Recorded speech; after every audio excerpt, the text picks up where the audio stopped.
चीन ने ताइवान के मुद्दे पर भारत को बड़ी चेतावनी दी है। ये कभी गरम कभी नरम, यानी कि कभी तो वही ग्लोबल टाइम्स भारत के कशीदे पढ़ रहा है और कभी वही ग्लोबल टाइम्स अब भारत को कंडेम कर रहा है और वार्निंग दे रहा है। इससे ही पता लगता है कि चीन की जो दोगली नीति है वो समय समय पर निकल कर आती है। फिलीपाइंस के मुद्दे पर भी कुछ ऐसा ही हमें देखने को मिला था। इसके अलावा जनरल मुनीर के ऊपर जो उनके स्टेटमेंट आए हैं भारत के लिए, उसके ऊपर भारत ने आपत्ति दर्ज की है और अमेरिका से कहा है कि तुम्हारी जमीन पर हमारे खिलाफ कोई व्यक्ति आपत्तिजनक भाषण कर रहा है और आप उसको नोट क्यों नहीं ले रहे हैं। अब ये तो बड़ी गंभीर बात हो गई साहब। जहां अमेरिका की एक और खबर है कि भारत के साथ नाराजगी है, उसको लेके यूरोपियन यूनियन भी पेशोपेश में पड़ गया कि उनके देश भी अब भारत के प्रति क्या निर्णय लें। ये मुझे लगता है कि अपने आप में एक बड़ी भारत के लिए विचित्र स्थिति पैदा होगी, क्योंकि यूरोपियन यूनियन अक्सर अमेरिका के साथ जाता है और अमेरिका के साथ ना केवल उन्होंने डील की है बल्कि ये भी कहा जाए कि उसके कहे अनुसार ही सब काम करता है। तो ये आज के कुछ मुख्य मुद्दे हैं जिनको हम आपके पास लेके आए हैं, तो एक एक करके हम इनको लेके आते हैं और आप सबका बहुत बहुत स्वागत है। जो भी मेंबर्स अभी जुड़े हैं हमारे साथ में, मैं उनका स्वागत करता हूं। तो सबसे पहली जो खबर है वो तो यही है कि ताइवान को लेके भारत पर चीन क्यों भड़का हुआ है, और ग्लोबल टाइम्स ने एक बार फिर से बहुत कड़वे वचन भारत के लिए इस्तेमाल किए हैं। अस्सलाम वालेकुम दोस्तों, कितनी दुख की बात है कि भारत जैसे भी अपना भाव बनाता है 2 दिन बाद वो उसे ही पेलम पाल कर देता है। दोस्त शी जिनपिंग की तारीफ बांधी गई थी गोदी मीडिया की जानब से कि सब कुछ चाइना है। कह रहे थे कि RIC रशिया इंडिया चाइना का बड़ा ब्लॉक बनेगा जो अमेरिका के सामने खड़ा होगा। दोस्तों पाकिस्तान का तो ये नाम ही नहीं ले रहे थे, यानी आसमानों पर चल रहे थे। लेकिन आज ही ग्लोबल टाइम जो चाइना का बड़ा अखबार है, सरकारी अखबार है, उसने भारत को फटकार लगाई है। दलाई लामा और दोस्तों अरुणाचल प्रदेश जो साउथ तिब्बत का इलाका है इंडियन कंट्रोल में है, उस पर बात की है और कहा है कि वो उसे खाली करे। बेशक दोस्तों चाइना कह रहा है कि वो भारत के साथ ताल्लुकात नॉर्मलाइज कर देगा अमेरिका के खिलाफ। चाइना तो बहुत बड़ी पावर है, वो भारत का साथ दे देगा, लेकिन शर्त यह है कि वो जम्मू कश्मीर लद्दाख पाकिस्तान के हवाले करे और दोस्तों अरुणाचल चाइना के हवाले करे, तो हालात अच्छे हो सकते हैं। और अब दोस्तों इंडियंस फिर से नया पापा तलाश करने में शुरू हो गए हैं, जहाँ पर पाकिस्तान के field marshal general Asim Munir America की धरती से दोस्तों भारत को ठोका है, पेलम पाल किया है। और दोस्तों उसके बाद तो पूरा भारतीय मीडिया जनरल आसिम मुनीर पर ही शुरू हो गया है, क्योंकि कह रहे हैं कि अमेरिका की धरती से हमें बहुत बड़ी धमकी आई है। अगर कोई और जगह होती तो कुछ बात नहीं थी, लेकिन फील्ड मार्शल ने अमेरिका से कहा है और इसका साफ साफ ये मतलब है कि अमेरिका पाकिस्तान का साथ दे रहा है भारत की ठोकाई करने में। दोस्तों इनका रोना धोना बहुत खतरनाक हद तक चल रहा है। कोई जो तरीके से बात करता है वो ये जर्नलिस्ट है जो कभी कभी अच्छी बात भी कर लेता है, वो आपको सुनाता हूँ, मुलाजा करें। अब यहाँ पर भारत के अंदर कुछ जाने माने थिंक टैंक हैं और उन थिंक टैंक्स का कहना है कि भारत को ताइवान के साथ क्या कहते हैं कि मजबूत रिश्तों को और आगे बढ़ाना चाहिए। अब भारत के think tank observer research foundation, जिसका जिक्र किया है ग्लोबल टाइम्स ने, उनका कहना है कि भारत और ताइवान के बीच में जो संबंध हैं उनको प्रिंसिपल के तौर पर मजबूत करना और वहां पर इसके ऊपर बहस करवाना और एक व्यवहारिक रास्तों को अपनाना एक रिसर्च पेपर पेश किया है। और यह कहा गया है कि रिकमेंड किया गया कि भारत एक ऐसी स्ट्रेटजी को अपनाए जिसके अनुसार ताइवान के साथ भारत के रिश्ते मजबूत हों और चाइना के साथ जो क्या कहते हैं कि स्ट्रेटजिक जो थोड़ी बहुत एम्बिग्विटी है उसको बरकरार रखें, यानी कि मैं किसके साथ खड़ा हूं वो स्पष्ट रूप से ना बताए और थोड़ी सी अस्पष्टता जो है वो उसमें लेके आए, जो एम्बिग्विटी है उसको लेकर आए। अब ये तो बहुत बड़ा अटैक हो गया देखा जाए तो। मुझे लगता है कि ताइवान का मुद्दा हमेशा से एक ऐसा मुद्दा रहा है जिसको लेकर चीन, चाहे भारत हो या अमेरिका हो या EU हो या कोई और देश हो, उनके ऊपर भड़कता रहा है। क्योंकि चाइना जो है ताइवान को अपना अभिन्न अंग समझता है और उसका मानना है कि एक ना एक दिन ताइवान को उसका हिस्सा बनना पड़ेगा। और 1+1 की जो नीति है वो दुनिया के काफी देश इस समय एक्सेप्ट करते हैं।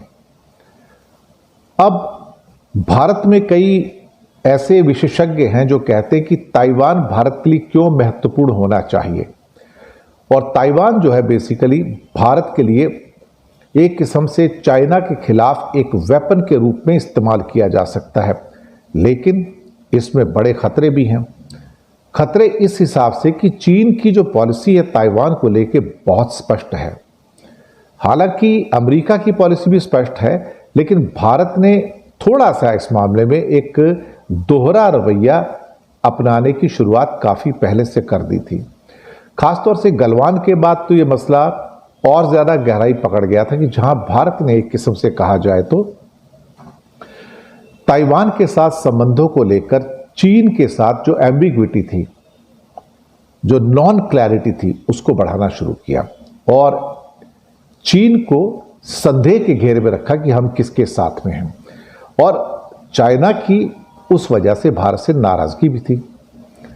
अब मुसीबत यह है कि ग्लोबल टाइम्स भारत के ऊपर इल्जाम लगाता है कि आप अपने लिए ताइवान के मुद्दे पर आप खुद को क्यों उलझा रहे हैं।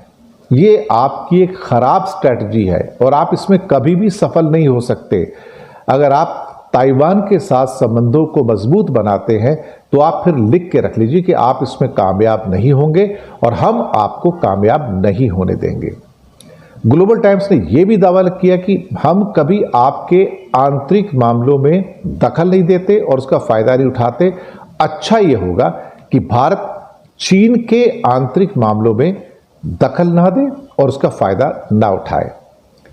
दरअसल भारतीय जो एक स्ट्रेटेजिक ऑटोनॉमी है वो इस बात को साथ लेके चलती है कि ताइवान के साथ जो हमारे इकोनॉमिक और जो ट्रेड संबंध हैं उसकी इंपॉर्टेंस क्या है, और खास तौर से जो हाई टेक्नोलॉजी के एरियाज हैं सेमीकंडक्टर में भारत उनके साथ काम कर रहा है। TSMC जो कि ताइवान की सबसे बड़ी सेमीकंडक्टर कंपनी है और बड़ी पायनियर कंपनी है, उन्होंने भी बेसिकली पहले सोचा था कि भारत के अंदर सेमीकंडक्टर का एक यूनिट लगाया जाए, लेकिन भारत के प्रयासों को बाद में चीन के दबाव में उसको अस्वीकार कर दिया।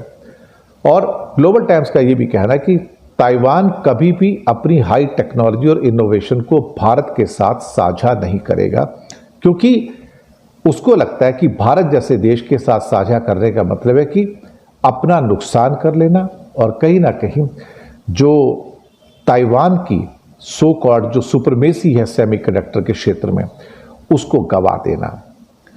ये चीजें जो निकल कर आ रही हैं वो भारत के लिए चिंता पैदा करती हैं। और अभी पिछले हफ्ते ही फिलीपाइंस के मुद्दे पर जहां भारत ने अपने नेवल फ्लीट को भेजा था और फिलीपाइंस के साथ में साउथ चाइना सी के अंदर एक नेवल एक्सरसाइज की थी, उसको लेकर भी चीन बहुत भड़क गया।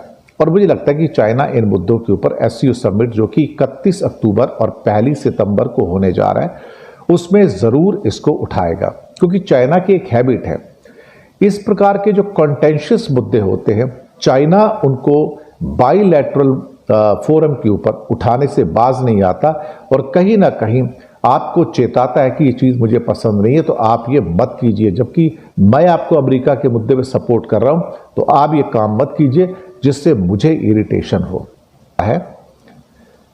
डैम को तोड़ने की बात कर रहा है, आप उसका नोट क्यों नहीं ले रहे आप?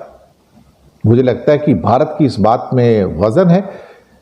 मुझे भी समझ नहीं आता कि मैंने कल भी इस बारे में एक बात कही थी कि जनरल मुनीर जो है अब फील्ड मार्शल बन चुके हैं सो कॉल्ड, उनको हक नहीं कि इस किस्म के स्टेटमेंट दूसरे मुल्क में जाके दे। इस किस्म के स्टेटमेंट तो पाकिस्तान के प्राइम मिनिस्टर भी नहीं देते भाई। There are serious repercussions and consequences on these things, but I think without application of mind और there is a deliberate mind behind that कि मैं ये धमकी दे रहा हूं और मैं पाकिस्तान में रह के भी धमकी दे सकता हूं और मैं अमेरिका की जमीन पर खड़ा होकर भी धमकी दे सकता हूं, ये अपने आप में बहुत बड़ा चैलेंज है एक्चुअली। और फिर मुकेश अंबानी की फोटो क्यों दिखाई गई उसके ऊपर? मुकेश अंबानी बीच में क्यों आया भाई? मुकेश अंबानी का क्या और भारत के ऊपर फिर सैंक्शंस लगाना चाहिए? तो ये बात तो सही है कि भारत इस टाइम जियोपॉलिटिकल दोराहे पर खड़ा है और हमें एक ऐसी कठिनाइयों के दौर से गुजरना पड़ रहा है जिसका कोई भी इजी हल सामने होता हुआ नजर नहीं आ रहा है। और जो पश्चिम देश हैं, चूंकि उनके ऊपर हमारी निर्यात की, एक्सपोर्ट की निर्भरता है, हमारे डॉलर्स वहां से आते हैं।